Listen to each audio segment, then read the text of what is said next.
is the Bearcast, presented by Bird Culture Ford. Bird Culture Ford has been in Waco since 1936. Ford is the #1 selling truck in Texas 43 years running. The Bearcast is also presented by WellMed Medical Management and USMD Health System Dallas.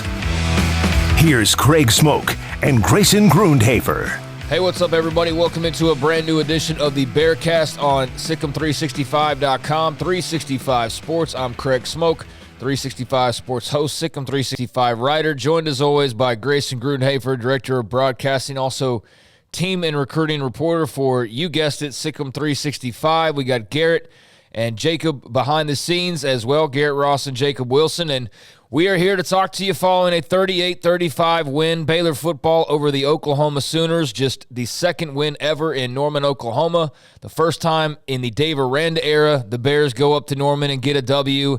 And with that, win number 6, the Bears are officially bowl eligible, so we will have an extra game to talk about this year. And that's always nice, second year in a row to have a postseason berth and maybe even one other extra game, as they are firmly in the Big 12 title race as we speak and in full control of their own destiny. Win out and they're in, lose and it gets a bit dicey, and certainly a tough stretch coming up. 3 weeks in a row, 2 home games.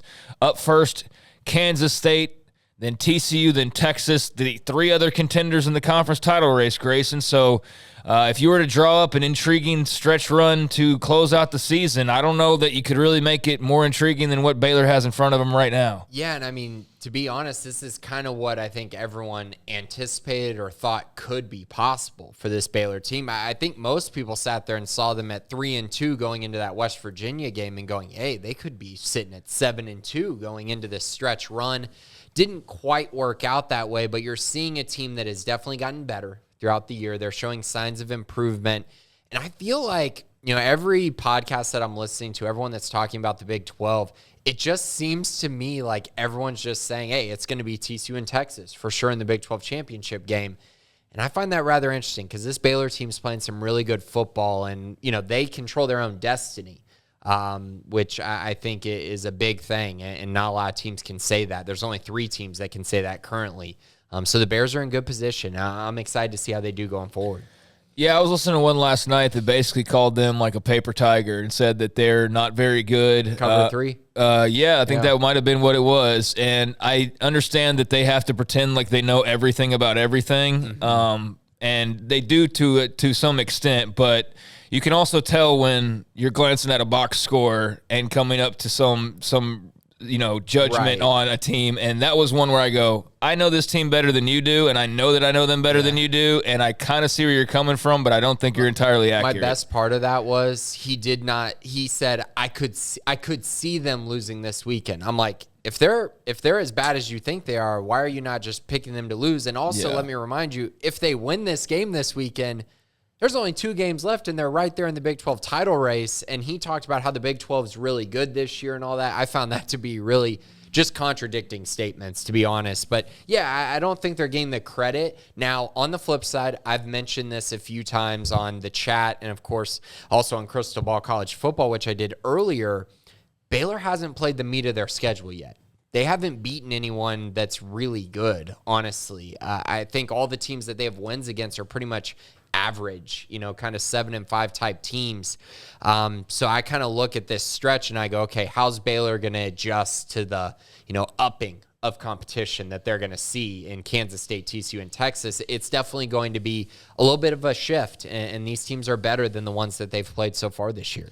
Well, let's talk about how they even have a chance to be in this mix. They had to win 3 in a row. That's what they've done, and they had to go win in Norman for only the second time ever, and that's what they did on Saturday. So we'll start off with a bit of a recap and then get into a little bit of hoops talk as that season kicks off, and then your mailbag and some predictions as well. But on Saturday in Norman, seemed like a nice enough day.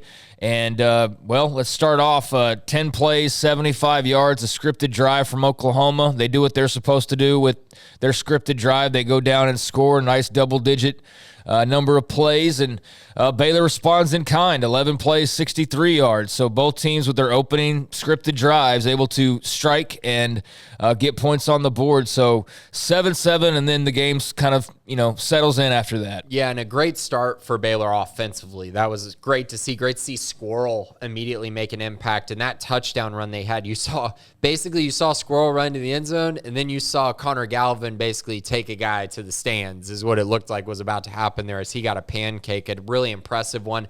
I will mention on that Oklahoma touchdown drive, I mean, this is the problem that Baylor's had this year is hidden points. Like Christian Morgan, you got to make that tackle, man. When you have the sideline there, he completely whiffed, allowed Dylan Gabriel to sneak into the end zone when he had help on the inside. He allowed him to go outside. You can't do that. You make that play, you force a field goal. That's 4 points right there. So that need to be mentioned just because it was a really baffling missed tackle in my eyes. Yeah, Dylan Gabriel had a nice run on 3rd and 9, and Sooners score. Baylor gets the ball, as I mentioned, and they score after some Craig Williams right out of the gates, and a big 4th down conversion as Josh Cameron had a big gain on 4th down and 7, so that was a little sign of things to come for him as well, eventually setting up the Squirrel Williams touchdown. So a 7-7 after those two, interesting opening drives, and then you get into turnovers, and Dylan Gabriel with the first of 3 interceptions that he'd have in the first half. That certainly would play into just what kind of occurred over the course of the day, and Baylor winning by 3 points. Every little thing mattered, and certainly mattered here is Dylan Doyle able to get the interception off of Gabriel. Baylor cashes it in 3 plays later. Jordan Neighbors on a little end around and reverse, what have you, and he's able to get in the end zone, and they make the most of their opportunity. Big swing, and it's 14-7. Yeah, credit to TJ Franklin with the tip there, and then Dylan Doyle got the interception. Great to see. I will say this, and we're obviously, as we go through the game, we'll talk about it a little bit more, but the commentators talking about how Dylan Gabriel got unlucky with his passes was just this reoccurring theme that I thought was so ridiculous because they were acting like Baylor wasn't making plays to get tips. And they were risky throws and all that. So just something I wanted to mention because I believe 2 of these turnovers were tips, right? Or were all 3? I think 2 for sure. Yeah. 2 were tips. And yeah, I don't know. With the third one, I think might have just been more of a bad decision or whatever. Yeah. But great plays by Baylor, and I don't even know what the announcers were saying. I was too distracted by the crowd noise that was overtaking the announcers for a majority of the broadcast. I could hear the little boy, and then what sounded like his buzzed father later on in the broadcast, or a relative or whatever. I don't know. Maybe they were complete strangers, but they both were featured heavily on the ESPN Plus broadcast. So I was a bit distracted and couldn't really focus on the commentary. But so Baylor gets the interception. They turn around and they're able to cash it in with Josh Cameron, as I mentioned, and then Oklahoma, or Jordan Neighbors, with the touchdown on the second one. So then Jordan Neighbors scores. It's 14-7. Oklahoma turns right around, and they're able to score quickly. 3 plays, 75 yards. Marvin Mims, 63 yards for the score as Baylor had some busted coverage, and it is 14-14, and we got a little shootout brewing there in the first quarter. That's the way that first quarter would end as well, as Baylor would get the ball back and punt the 3 and out. Starting the second quarter, it's 14-14 after some quick strikes from the Sooners. Yeah, and A.J. McCarty continuing to take his lumps. He got really torched on that one. It seemed like there was confusion on if he was going to have safety help or not, and it was clear that there was no, that play did not have safety help based on the reaction of the other Baylor players. So unfortunate to see. AJ's had some ups and downs this year. Hopefully he can, continue to improve on that. But yeah, Marvin, great player as well. Great players make big plays, and he definitely made some big plays for Oklahoma on Saturday. Second quarter starts off, and Dylan Gabriel back to throwing interceptions, and Baylor defense back to making plays. 14-14. 6 plays into their drive, Dylan Gabriel intercepted at the Baylor 35-yard line. Devin Lemire with the pick, and so Baylor cuts off a potential scoring drive from the Sooners, who were, like I mentioned, already down to the 35-yard line, and every point would matter in this game. So big for them to get their second interception of the game. And yeah, 2 straight games with an interception for Devin Lemire, and as you mentioned, 49-yard field goal by John Mayers. That was huge as special teams, man. He's made an impact, and he's reverting to 2019 John Mayers, who had such a good year. So it's great to see him healthy and playing really good football. Yep, Devin Lemire interception. John Mayers 49-yard field goal would cap off that turnover. Baylor gets the lead 17-14. Oklahoma goes 8 plays, 40 yards before getting stopped on 4th down and 1, once again inside Baylor territory, this time at the 35-yard line. You had a combination of guys getting in to make a play, but Devin Neal with the tackle, Siaki Ika bustling, getting some stuff all jammed up there in the front and in the middle, and just a huge stop by the Baylor defense. So 2 interceptions and a 4th down stop, and they're up 17-14. We turn around 4 plays, 65 yards, and take a 2-score lead as Squirrel Williams once again with a short rush into the end zone. So a big sequence there of the 4th down stop. Squirrel cashes in, and next thing you know, it's 24-14 in Norman, Oklahoma. Yeah, and I felt like this was like game over. I felt like this was where Baylor was really just going to turn it on and really just take over this game. That's what it felt like, at least trends-wise. And like you said, on that 4th down, Devin Neal, great play, making the running back stumble. If Ika's not there, it's 1st down. So great job by Apu to get in there and really just be a wall, basically, between him and the 1st down. So that was great to see. The response, a quick touchdown, that's huge. You're up 24-14, and you're like, okay, Baylor's going to figure it out. They might get another interception. We'll see. They're going to take over this game, right? Not so much. Not so much. Oklahoma would kind of settle down a little bit, get into a lengthier drive, 9 plays, 75 yards, 2 minutes and 20 seconds. So not lengthy in time, but just in terms of just taking more than 3 plays to go down and score, it felt like. So lengthier for them. And they do go down and score. A much-needed answer, Eric Gray, who had a great day against the Baylor defense. I mean, didn't statistically have like some monster performance, but it felt like he did. It felt like he had way more than the 100-something yards that he ended up with. But he ends up getting into the end zone, 5-yard touchdown. They cut the lead to 24-20. I think if you're Oklahoma, you've thrown 2 picks. You've gotten stopped on 4th down. You've been deep in Baylor territory, and you're only down by 3 points at this stage, so you're feeling good. And sure enough, Baylor turns right around and throws an interception as they're 8 plays into their following drive. Blake Shapen picked off, trying to go for Gavin Holmes on a play that's worked for them a lot this year. And just, I don't know, it was weird. Even the replay, part of it was the broadcast, I'm sure, that I was watching. But then even then, I never saw like a great replay of how close the ball was to Gavin and like if he could have caught it or not. Like, I just never saw a great angle on this, but Shapen goes to the well and gets picked off by Billy Bowman.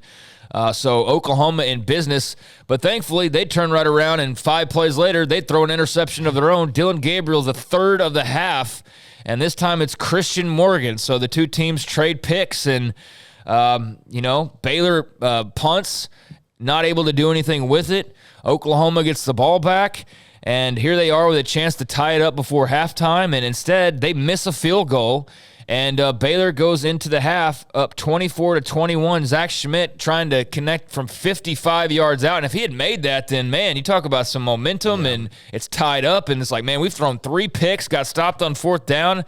Instead, he thankfully misses it.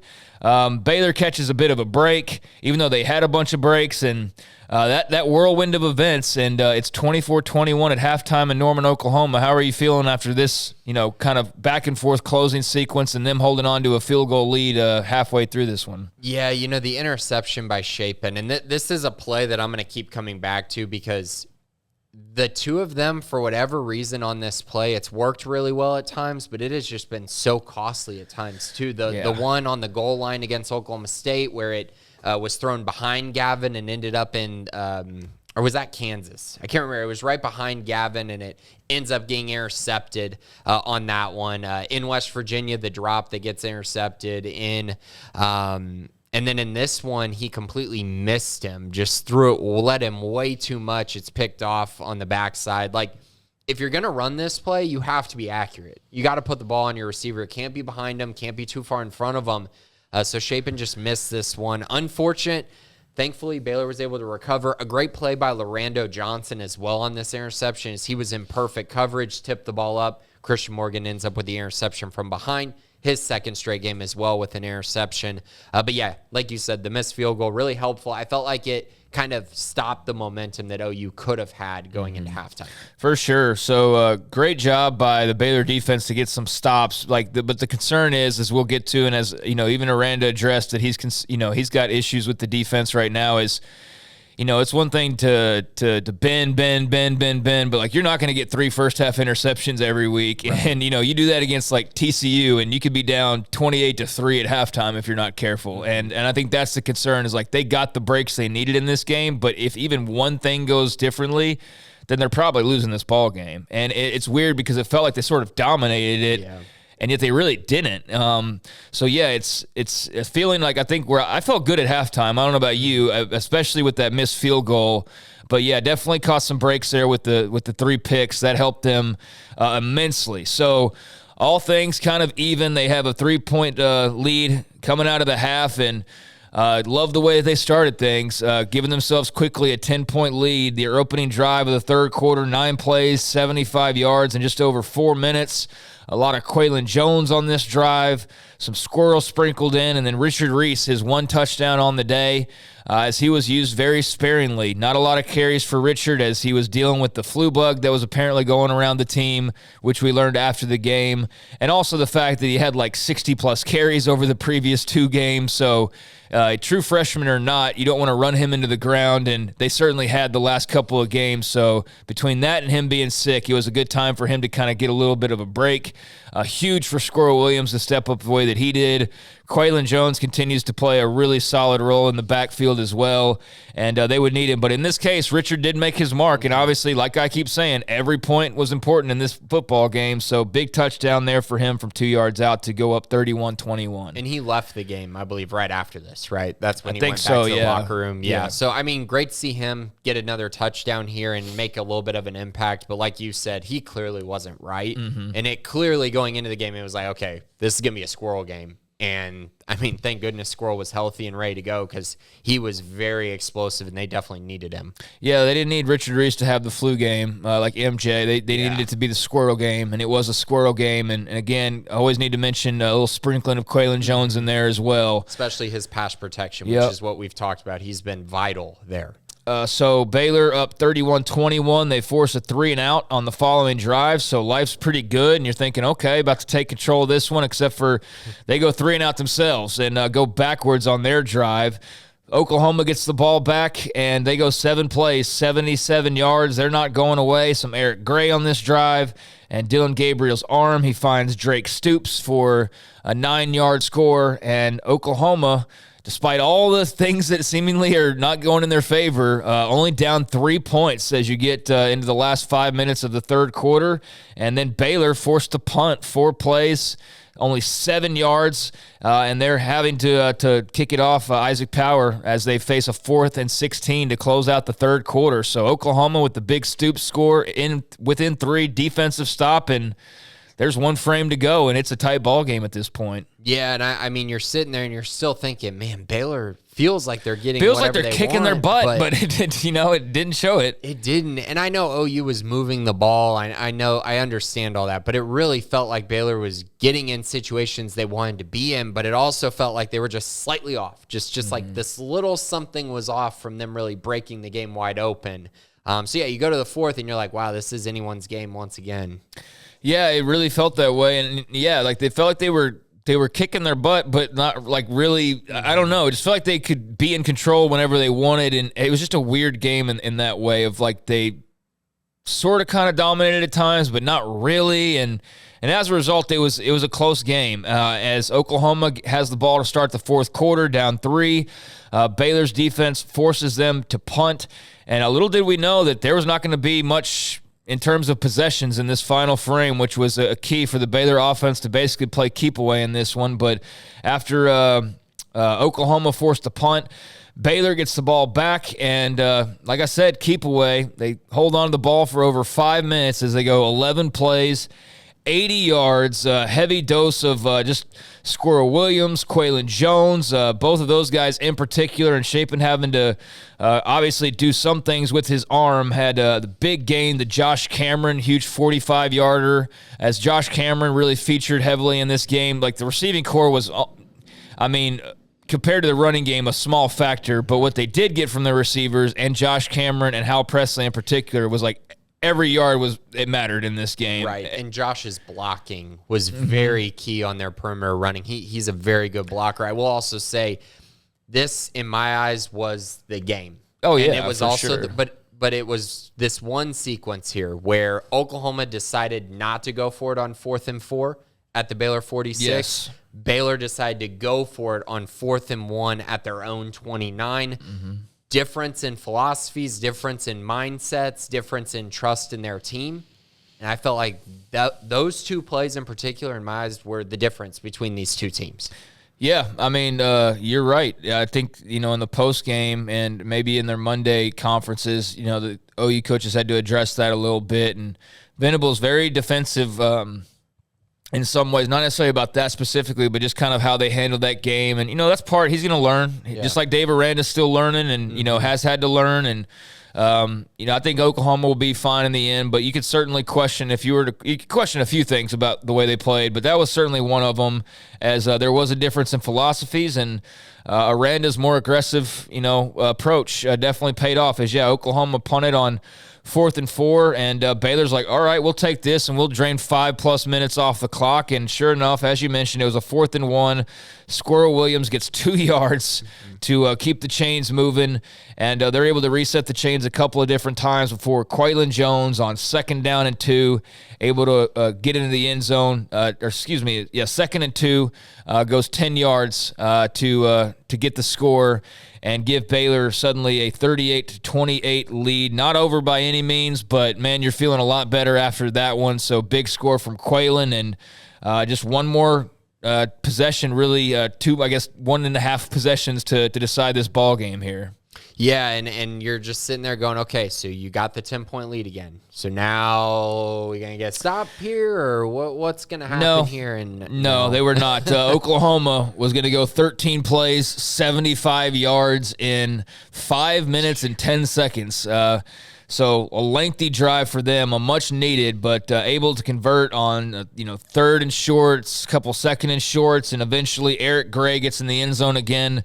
Another touchdown for him.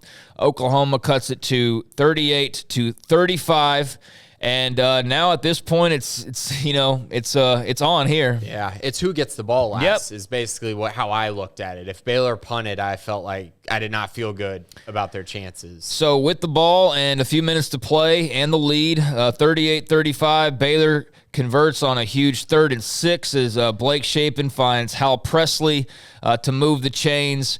And then eventually it would come down to a 2nd and 7. Squirrel Williams, 50-yard run. It was 3rd and 3. Yeah, it was 3rd and 3. 3rd and 3. Oh, that's right, yeah. So after a 2nd and 7 run, it's 3rd down and 3. Squirrel got 4 yards, and then he takes off 43 yards and slides down the very heads-up play as he decides, I've had enough. I've made my mark, and I don't need to score because the smarter play is to run the rest of this clock out, which I can do by stopping, and that's what he did while his teammates were in the background cheering him on, racing to the end zone.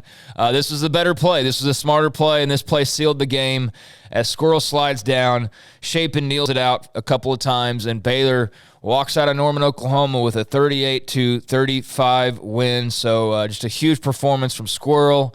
Those 3 picks in the first half were all key. The Mayor's field goal was huge as well when you win by 3. And obviously, man, just grinded one out in Norman, Oklahoma, and a huge win to get bowl eligible. So an extra game to cover this year, as I mentioned at the very top, and now find themselves facing the 3 other main contenders in the Big 12 and playing every single one of them back to back to back to close out the year. So, man, a fun game, 2nd win ever in Norman, first for Dave Aranda in Norman. back-to-back versus the Sooners, which is only the second time that's ever happened, first since 13, 14 years. So just you could go down the list of the media guide notes, that are going to be in there next year when they get the notes together for the Oklahoma game. But very memorable in that way, and just a really great win for this football team. Yeah, and remember, I just want to caution everyone, this Oklahoma offense with Dillon Gabriel is the top 10 offense in the country, scoring-wise. They have been all year when he has played at least 1.5 quarters. He got hurt early in the TCU game, did not play against Texas. Again, those two games are probably very different if he was in the game. I'm not saying they win those games, but I think the score looks far more competitive than it ended up being. I will say here, Blake Shapen didn't have a very good game at all in my eyes. I felt like he was off, but on that 3rd and 6, he made a great throw to Hal Presley in one of the biggest moments. That was by far his best throw of the day. And I felt like, he wasn't great. He made a few throws. He just was a little off, it felt like. There were just a few throws here or there that if they went Baylor's way, you felt like they could have really piled on in this game. But yeah, I mean, when you run for 281 yards, 5 touchdowns on the ground, which is kind of what I felt like they would do. I felt like they'd get to 200 rather easily. And they did that and then some. So that was very, very impressive. Defensively, only 1 sack. That's not great.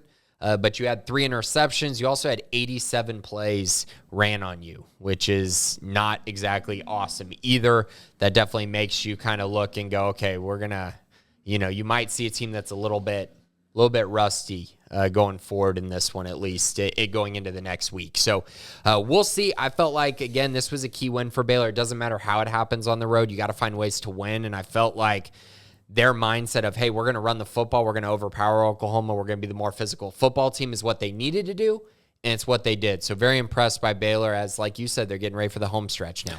Yeah, they'll have back-to-back home games, K-State up first, and then TCU, the unbeaten conference leader at the moment, and then close out Black Friday in Austin against UT, who's starting to surge at the right time after their win over Kansas State in Manhattan. And so those Wildcats now come to Waco. Dave Aranda 2-0 against the Cats so far in his first couple of years, beating them both home and away. We could see Adrian Martinez at quarterback. We could also see Will Howard at quarterback. We could see both. That's one of the mysteries, but I would plan on seeing probably both of them, and they're different in their styles to some extent. Obviously, Deuce Vaughn's the overall headliner of this team. Got some great defensive players as well. And Grayson, your thoughts as we take a look at the Kansas State Wildcats. So you think both will play, and that you think that Adrian Martinez is at risk of not playing the whole game? I mean, I would prepare for both of them, sure. I'm not predicting that they're going to both play, but I think that based on what we've seen this year, I sure as heck would be preparing for both players. I mean, more so Martinez than Howard, but based off of last week, I think that you got to be prepared for whatever. And Will Howard gives them a different dimension. So, yeah, I'd be ready for him too. Okay, so, yeah, and he's got 2 games left if he's going to redshirt. And I know that's a big thing for them. So they're going to have to figure out a decision on that. But obviously, they're still trying to win a Big 12 championship. So until that passes, like you said, I mean, they kind of got to go with whatever they feel like gives them the best chance to win. I still think they're going to ride with Adrian Martinez. I think this is his team. I also think he actually gives them the best chance to win because of his running ability. Baylor struggled at times with athletic running quarterbacks. He's got 617 yards and 10 touchdowns on the ground in basically 7 games this year. Deuce Vaughn, like you said, 975 yards, 5 touchdowns, also 216 yards receiving and 2 touchdowns. A very good player. At receiver, it's all these 3 guys. Malik Knowles, Phillip Brooks, Cade Warner. Those are the 3 guys that they're going to headline throwing the football to. All 3 very different, but Knowles and Brooks, speed guys. Warner, more of a possession guy.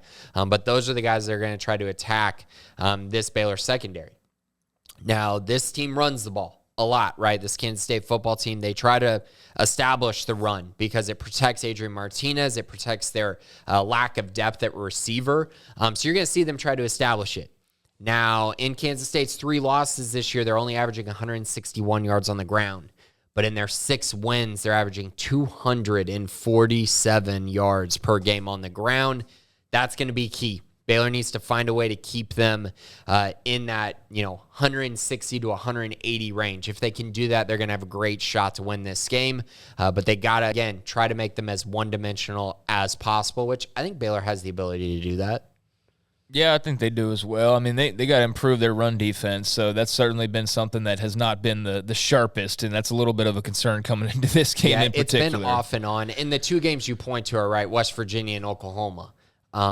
Outside of that, though, they've been pretty solid against the run. Like Kansas just couldn't do anything here running the ball, and come to find out they continue to be a very good running football team. They ran all over Oklahoma State this weekend. So I am curious, though. You're right. Like, which side, where is Baylor? Is Baylor a really good run defense, or are they just an inconsistent one who, when they face a really good rushing offense, has problems? Yeah, I mean, I know that Eric Gray looked pretty good against them last week, and if Eric Gray is going to look like that, then Deuce Vaughn's going to look even better, and then you add in the quarterback element as well, and yeah, that's a little bit of a concern coming into this one. If they play the way they played at other times, then I feel great about their rush defense, but given our most recent little showing here, I got a little bit of concern about them shoring up some things, so to speak. Yeah, I'm curious how much the flu played a part in that. It's hard to know. And also the fact that you're at home, you would think you'd play better on the defensive side. Sure. Now, moving on to Kansas State defensively. So the area that I continue to look at, because I think it's been the most important for Baylor pretty much this year, is the rushing yards. Baylor has to be able to run the football. That's very obvious. It's been very evident in their performances this year. When they're running for over 200 yards, they are very, very hard to beat. Kansas State, 71st ranked run defense in the nation. They give up 148 rushing yards per game. Might not sound crazy. I don't think it's that bad. It's not horrific. But the problem is when they face really good rushing football teams, they struggle. So against Texas, they gave up 269 yards on the ground. Against TCU, 215. Against Oklahoma, 220. And against Tulane, 160. All four of those are in the top 50 rushing offenses. They haven't played anyone else that's inside the top 50. Baylor is 19th in the country in rushing yards per game. In my eyes, that just gives me a lot of confidence that Baylor's going to be able to run the football on them, probably for 200-plus yards. And if they do that, I mean, I think that gives Baylor a great shot in this one. Yeah, I mean, that's I don't know if it's the magic number or not, but yeah, if they're running for 200-plus, I feel pretty great about their chances. And going back, I didn't realize they were making such an attempt to redshirt Will Howard, so I'm speaking about just who gives them the best chance. I'm not sure it's not Will Howard in some cases, especially against Baylor. Adrian Martinez has the better running ability, so you pair that with Deuce Vaughn, and that can get a little nasty to have to deal with.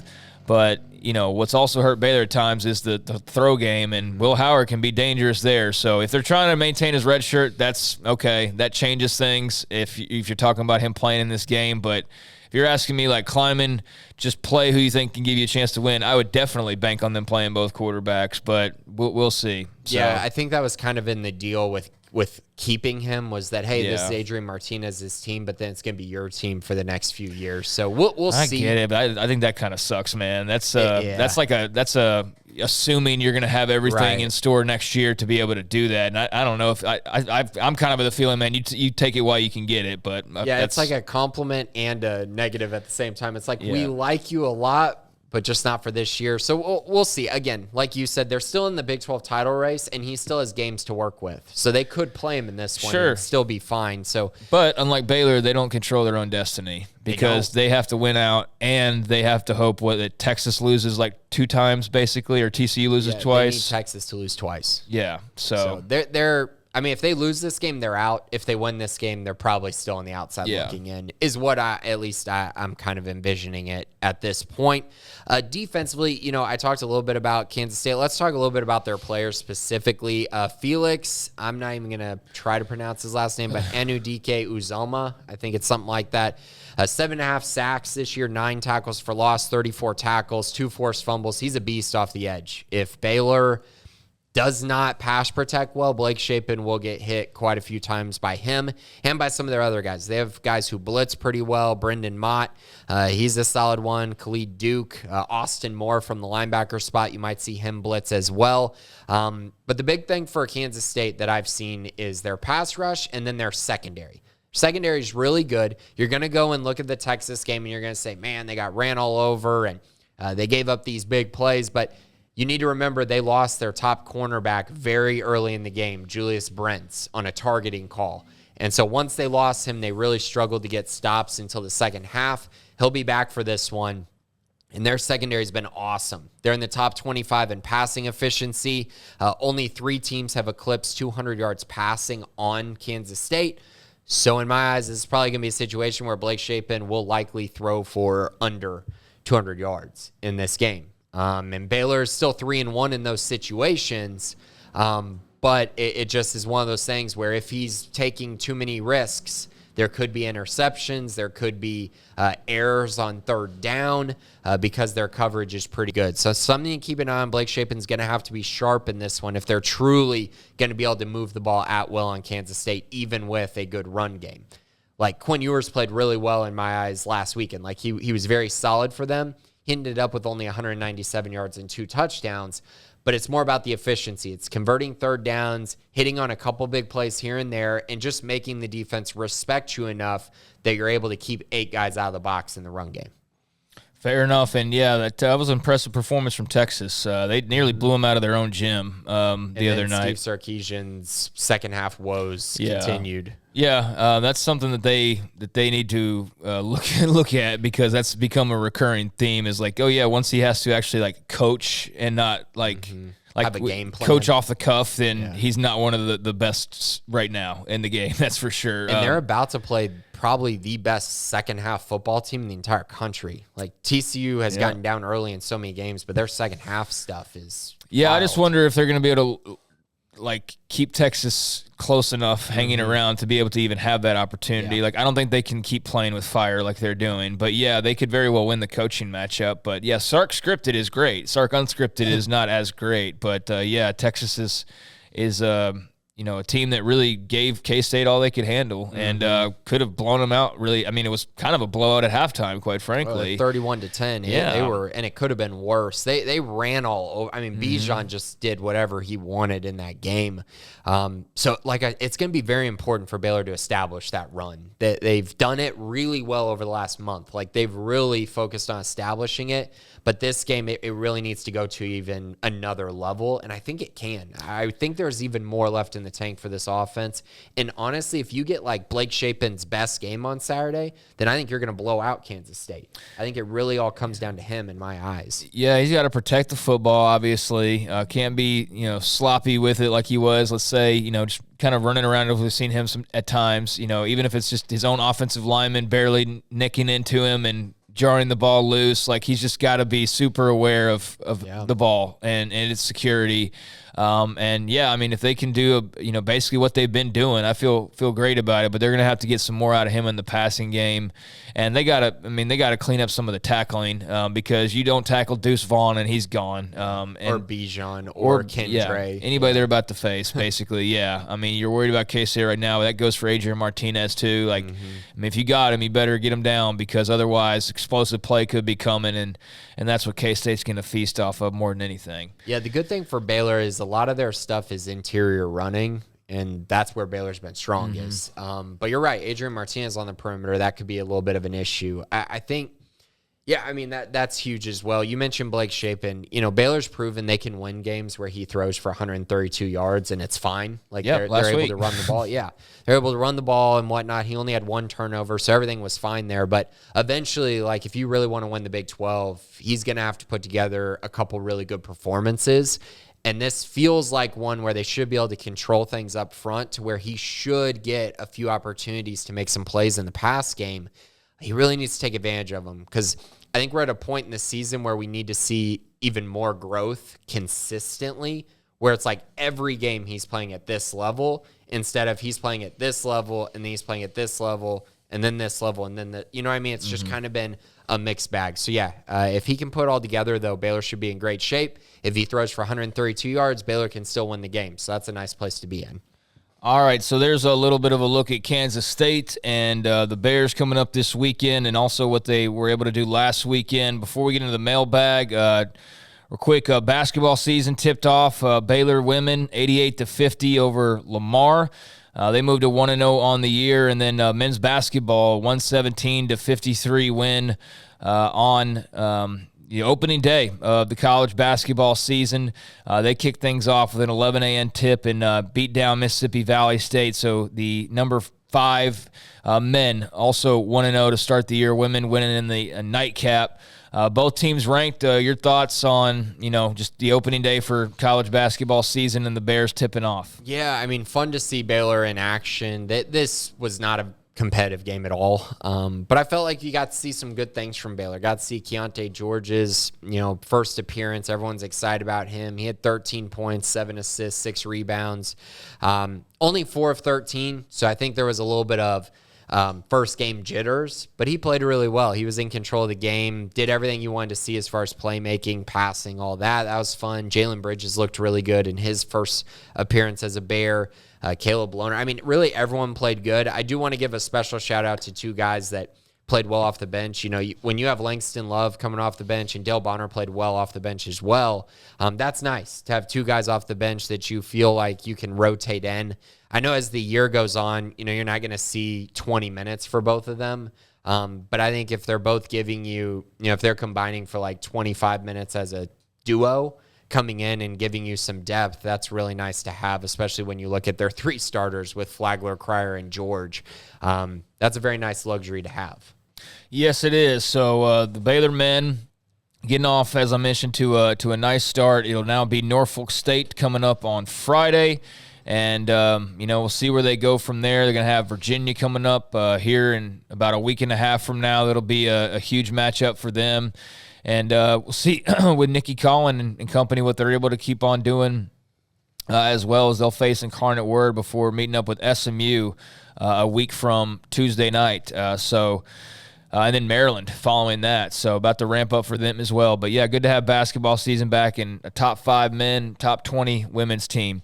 All right, let's see here. Getting the mailbag. Let's do it. All right, Mode Up 9, Denton linebacker Hill Jr., Anthony Hill. Okay. The guy who he just decommitted from A&M. Okay. Just reading it. We're Denton linebacker Hill Jr. decommits from A&M. Where are we if we are still in the conversation? Not in the conversation. He's visiting Texas this weekend. I think the foregone conclusion is he's going to flip to Texas. Lots of guys are actually getting crystal balls to flip to Texas right now. Lots of momentum for them, especially when you see A&M just completely just crumbling right now. But Baylor's not in the running for him. But I do think, as this season goes on, if Baylor continues to play well, get some guys on campus for this Kansas State and TCU game, they should be in a pretty nice position to have a nice finish to their class. Is this also NIL stuff for Texas getting all these flips as well? Or because, they're fine, but let's not act like they're in the college football play. I'm not talking about you, but they're in the race, but they're not fighting for a national title by any means. For sure, but I think it's one of those things where it's like they just get this guy and this guy. Then. Well, but the 2 schools they're recruiting against primarily are struggling. Oklahoma and A&M, and that's where they're getting the flips from. So Colton Vasek, who's the Westlake guy, I think he's going to flip from Oklahoma to Texas. You got Anthony Hill, who's going to flip from A&M to Texas, and there might be some more, but it's more of taking advantage of when the other 2 are down, kind of like what Oklahoma and A&M did to Texas when they were going 5-7 or whatnot. Boy, that's going to be a fun cluster of whatever in the SEC between those 3 teams. ZT Smith 423. How long have you guys been doing a podcast together? Love it and everything you all do for the site. I feel like us Bear fans should all be grateful for the work all you guys put into this thing. Thank you, ZT Smith. Thank you. And you're absolutely right. Be grateful, people. No, I'm just kidding. 3-4 years now at this point. 2018, 4 years. Yeah, is when we started with Fast Friday. Yeah, and a little the shed you see out at the pregame, the whatever you call it. Is that a shed? Portable shed? Portable container? Yeah, that container. Sounds better. Yeah, that you see out there across from McLean. That's where we were doing it at one point. Rain, sleet, cold, whatever. And so definitely have upped the digs from where we're recording and whatnot, and do appreciate you, ZT, and everybody else for listening. But yeah, about 4 years now. Scotty B, the Baylor King, how are we doing on Latravian McCutcheon for the class of 2023 in football? Yeah, I don't.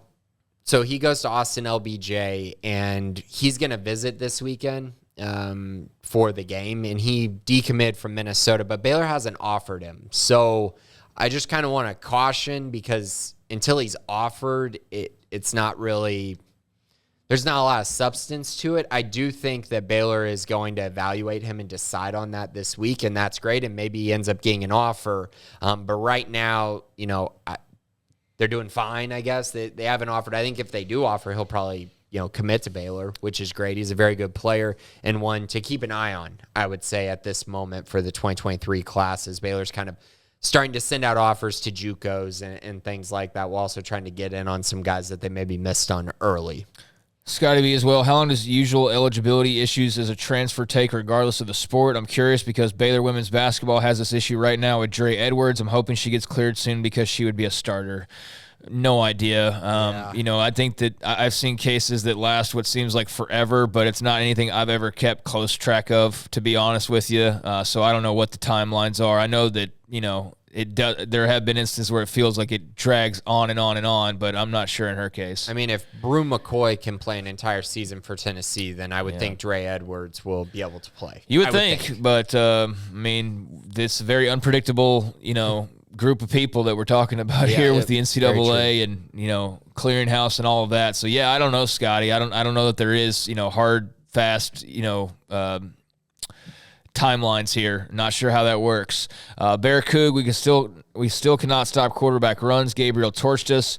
We're about to go up against Martinez, who's arguably the best quarterback runner in the conference. Do we load the box here to prevent Deuce and Martinez from getting big gains, or are we still going to be dropping our backers for additional coverage? Yeah, so I think that it's very important to note the game plans each week. And Dylan Gabriel, while he can run, I think Baylor was fine with giving up a few runs here and there to Dylan Gabriel, especially because most of his runs were not scripted. It was more so the Baylor defense in man coverage, then he just took off and would get, his yards.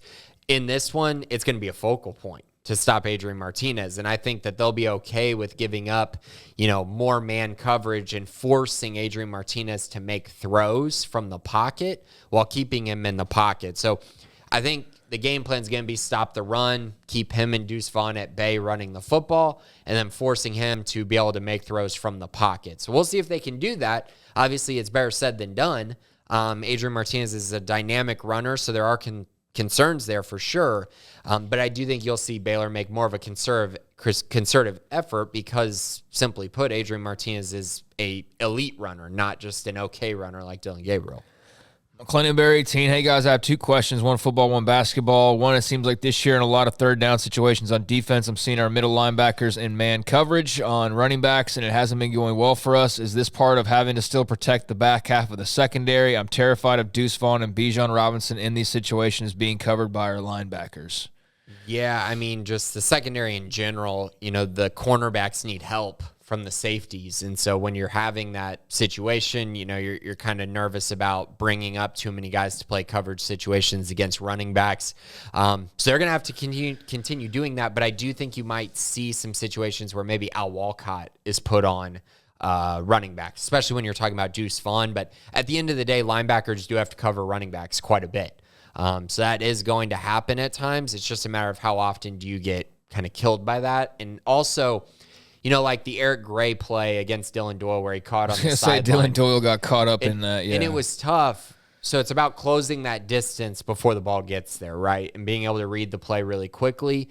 Again, easier said than done. And yeah, they have been put in these situations, but that's what happens when maybe your linebackers aren't the most athletic. And so last year, Terrell Bernard took up a lot of that responsibility along with Jalen Petrie at times. But this year, Doyle's had to take up more of that load as well as Matt Jones.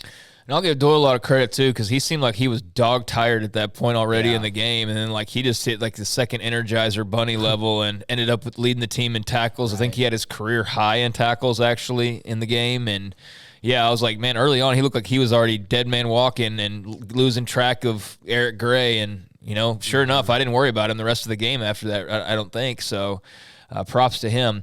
McLennan Bear, also our men's team yesterday, ran a lot of full-court press defense. Was this just an opportunity to work on it against a lesser opponent, or do you think they want to play a lot of full-court press this season? Thanks as always, guys. I think it was just to get kind of used to it a little bit. I think that in certain situations they might, but I don't expect that to be their full-on game plan the entire year. I think when you have Dale Bonner in the game or Langston Love, you might do that and utilize them in that way. Yeah, it's just a good time it's Mississippi Valley State. You're up huge. Win better to work on it and get some looks at some things. But, I would assume that's just them taking advantage of the opportunity and getting some work in while they can. Makes sense to do that. So thank you for the questions, McLennan, and hopefully that answers them, and hopefully we hear from you again. J-Bear 19, after this weekend, 4 Big 12 quarterbacks have been injured while playing against TCU. Dylan Gabriel, Adrian Martinez, Jalen Daniels, and Baron Morton. In addition, Will Howard was injured in the K-State game as well. At what point is this no longer coincidence? You can never fully plan for any injury, but how do the Bears play their game but remain cognizant of this pattern? I will say Baron Morton's ankle was a little dinged up, but TCU definitely twisted his ankle. I watched it flat out on camera and commented on it during the pregame show or something. I definitely think there's something a little bit nefarious going on. I don't think it's all out head hunting, but the Dylan Gabriel one was head hunting. I'm just saying in general, it's not full-blown head hunting. But there's clearly something that's a little out of whack here, and that Baron Morton twisting of the ankle was super intentional. I was sitting right here watching it going that was a bit dirty, and sure enough, it re-aggravated what was already there. So at what point is it no longer coincidence, and how do the Bears plan for that? First they got to worry about Kansas State before worrying about TCU. That's what I would say first, but your thoughts? Yeah, I agree with that. I'll also mention Adrian Martinez was actually injured going into that game. I think he came in, and I don't think he got hurt during the game. I think he just was I'm not healthy. It was a weird situation. I don't know what it was. I don't think he got knocked out of that game. Will Howard did, though. Mm-hmm. Again, like you said, it's very it's not a coincidence. I don't think it's pretty much not at this point. Yeah. They're going after the quarterbacks, and they're basically saying, if you're going to run your quarterback, we're going to make him pay. And when we get a chance to sack your quarterback, we're going to make him pay. And so that's kind of what they've done. I don't think you can plan on that. I think that Shapen needs to slide. Shapen needs to be aware of that, but also you can't play afraid of it. That's what they want you to do. They want you to play afraid of getting hurt. You can't do that. Football's a violent sport. It happens. But what I will say is just be the more physical team. If you're the more physical football team, you'll find a way to make up for that in other ways.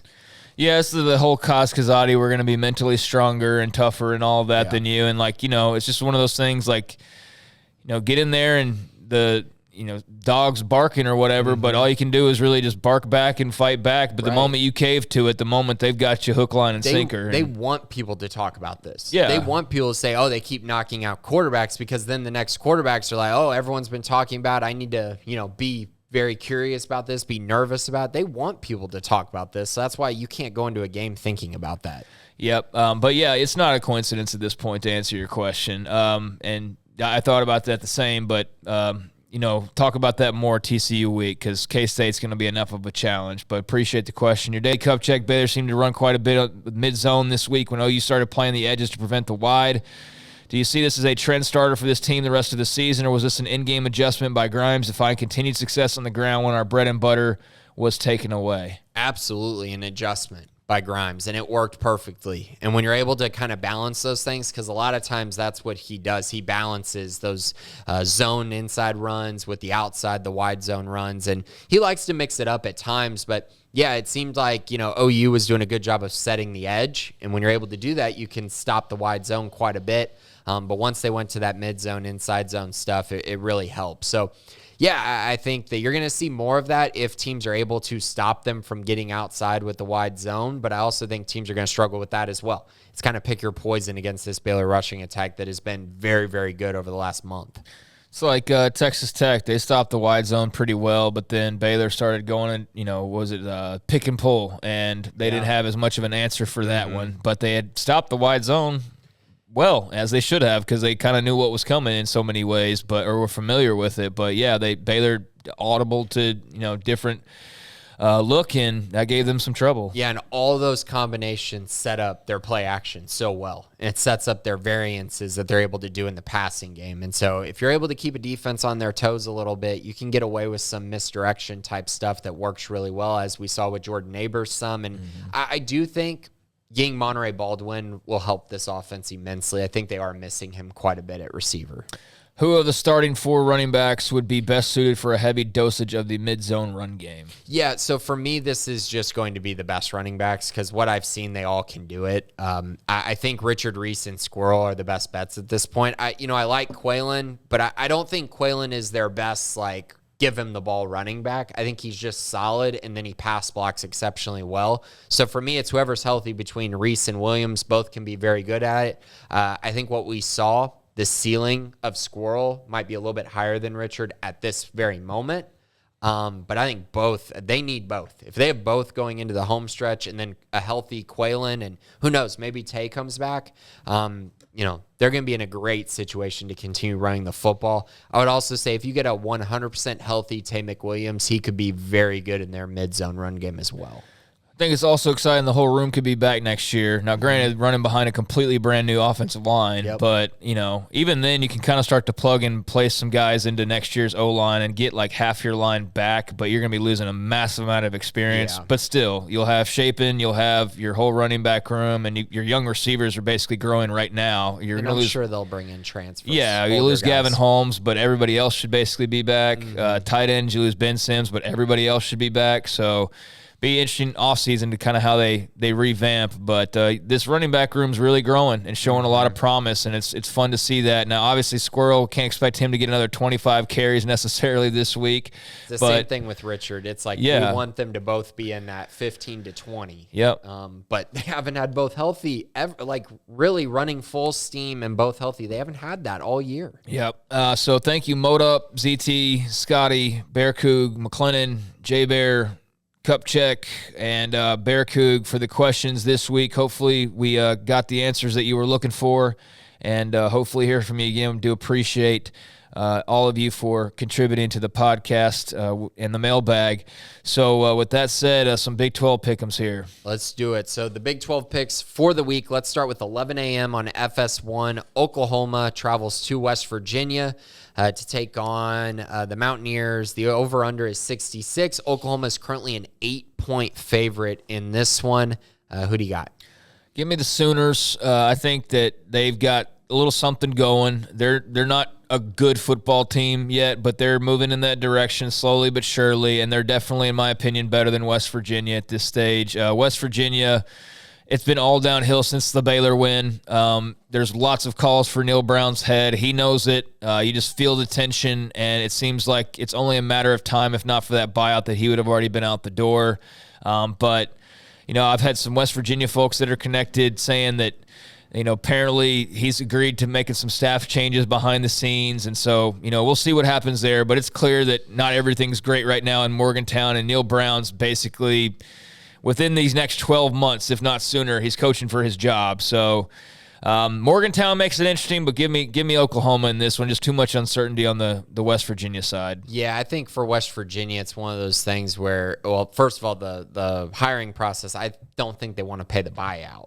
And so I think that might lead them to keeping Neil Brown. But as far as this, that's what I mean. Within the next year, there'll be some finality of this, but just maybe not the end of this year. But in the next 12 months, there will be some finality. Yeah, but I'm with you though. I think Oklahoma offensively is going to be a little bit too much for West Virginia. They can throw the ball, they can run the ball. They really do a lot of things offensively, and that's going to lead them to probably scoring 40 plus points in this game. And I think that's just too much for West Virginia. And I think they want to. Sorry, I think they want to win a bowl game for sure. Yeah, or get into a bowl game, and this is their best bet to win this week and get that done with. And they've already played the top teams in the Big 12. They still have opportunities ahead of them. But I think they get this one done. I'll take the Sooners 41-24. I like Oklahoma pretty big in this one. Next up, 2:30 on ESPNU. Iowa State travels to Stillwater to take on Oklahoma State. Iowa State is a 1-point favorite. The over-under is 48.5.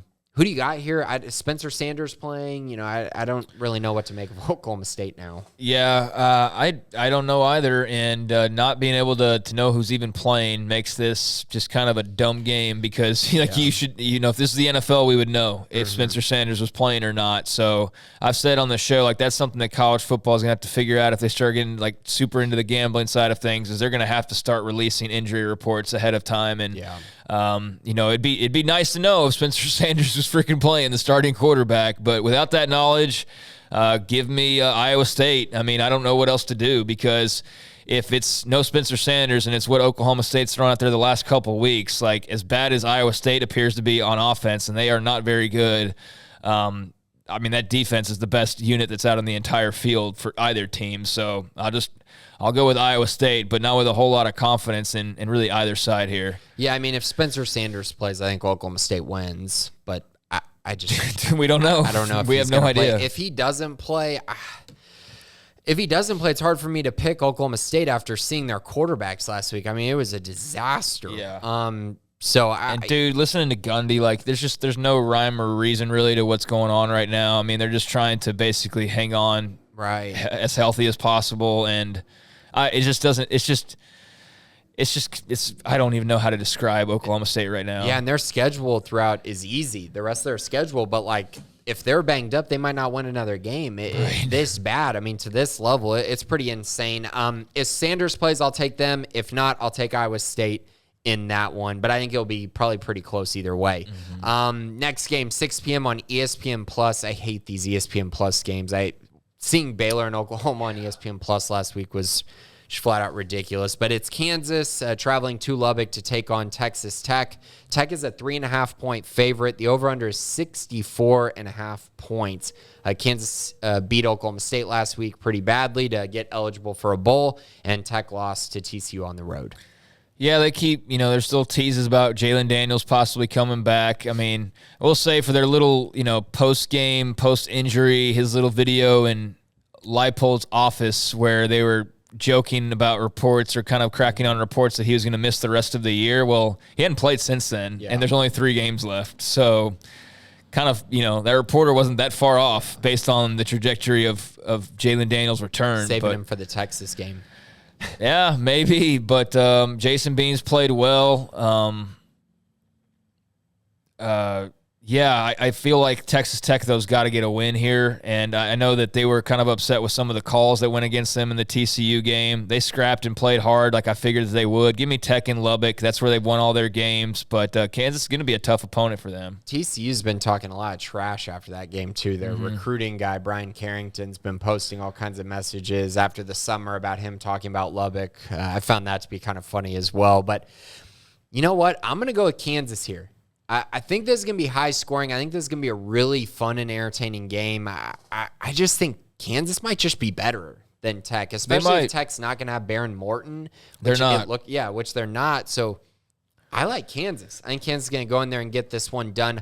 High scoring, but I'll take the Jayhawks 38-35 to get it done. That's going to really put them in a bind, Texas Tech. They needed to beat Oklahoma and Iowa State in Ames.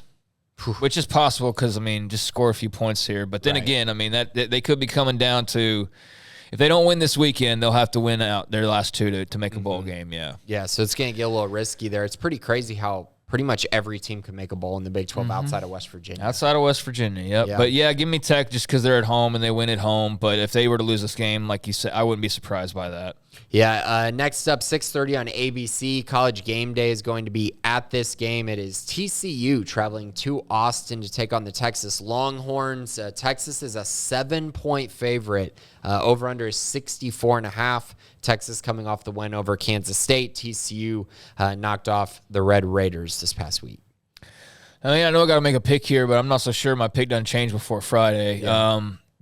Initially I was just all Texas, and now the more I hear the hype for this game, I'm more going back towards TCU.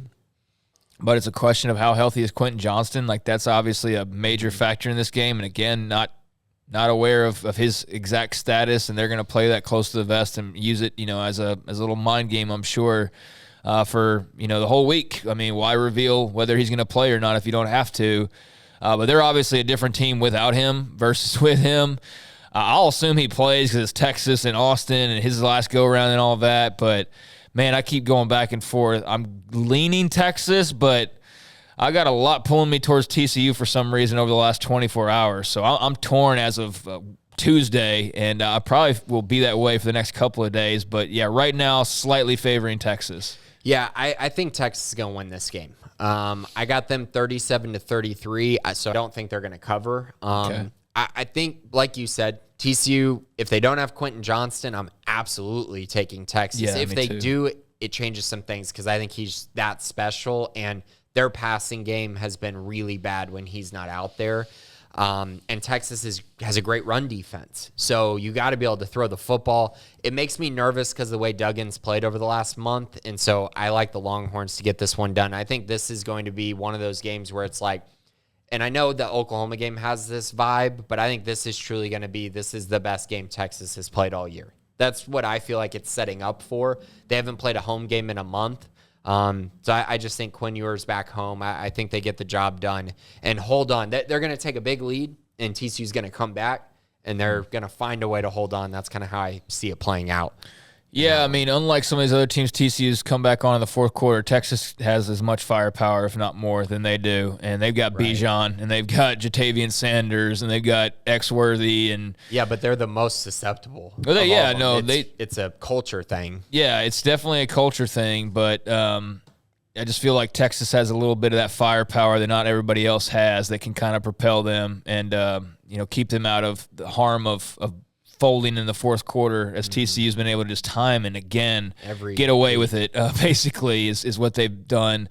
Get away with losing leads or being down late. They've dug out of that hole. So if they do it again in Austin, then let the playoff talk continue. They'll be in a very interesting spot tonight in the rankings, but it really does not matter if they don't win their final 3 games. And this one in Austin this weekend will be a huge one, no doubt. And then Baylor right after that. So be a very interesting couple next weeks for Sonny Dykes and the Horned Frogs. All right, so one more game on the slate. 6 p.m. FS1. Kansas State travels to McLean Stadium to take on the Baylor Bears. Baylor is a 2.5-point favorite. The over-under is 53 points. Kansas State coming off the loss to Texas. Baylor coming off a win over Oklahoma. Who do you got in this one?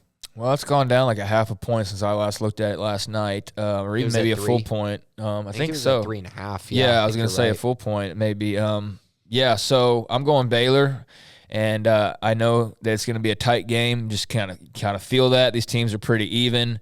Home field, the way they played on the road now, like I almost wish they were playing in Manhattan. Shoot, I mean, especially looking at what K-State just did at home, got drilled by Texas, but. Yeah, I just have to think, like, what's at stake, what's in front of them, the way that they're playing, the style that K-State plays. I think Baylor can handle that. Like, I give them – it's not clear in a way like a no-brainer they're going to win this game, but I feel pretty confident picking the Bears here. Yeah, and it's actually come down since 10 a.m. this morning. It was at 3, and so now it's down to 2.5. So all the money's going to Kansas State. I guess everyone listened to cover 3 and then went in and put their bets in. So, I'm with you. I think Baylor's going to win this game. I think they get back home. I think that Baylor's played okay at home. I don't think they've put together a complete performance at home yet, and I think this is an opportunity to do that. I also don't think this is a game where they're looking ahead or anything. Baylor still has a lot to play for, and I think they're going to play a very good game of football against Kansas State. I also like the styles. I think that they match up pretty well against what Kansas State wants to do. Give me the Bears. I think they're going to win this one 33-27, so fairly close, but I think Baylor gets the job done. Yep, so we're in agreement there. Definitely both thinking Baylor wins, but also both thinking this will be a close game. Yeah, I definitely am not expecting any kind of a blowout scenario. That'd be nice to just be able to watch them coast, but probably not in the cards this weekend. It's going to be one down to the wire. So, man, it's been a really fun last 3 weeks with them getting this little streak going. But, man, they can win this weekend. Then you talk about some hype building for TCU and Texas to close out the year. But, that'll still be great either way just because of rivalries and whatnot. But, man, it could really be special if they can take care of business this weekend against Kansas State. So, K-State has to win to basically have any chance at a Big 12 title. And Baylor, pretty much the same thing, except for they still control their own destiny, but not if they lose this weekend, obviously. So, highly important game upcoming this Saturday at McLean Stadium. And that'll do it for us this week, taking a look back and also taking a look forward. Grayson, anything before we go here? No, I don't think so. Of course, if you're not a Sic'Em 365 premium subscriber, please do so. We have a lot of content, football, recruiting, basketball is getting going. Basketball recruiting is fully underway. Lots of good stuff going on there as well. And then, of course, 365 Sports Radio, Monday through Friday, 3 to 6. Great stuff, all about college football, just all of it. It's pretty great stuff, so be sure to tune in to both. Yes, please do, and we'll be on the air today at 3, as every Monday through Friday, talking, as Grayson mentioned, college football, Baylor football, and much more. Thanks to Jacob, and also thanks to Garrett Ross behind the scenes as well for doing all the great work to get this podcast up, running, recorded, and all that good stuff, and get it to you. Appreciate all of you out there for listening.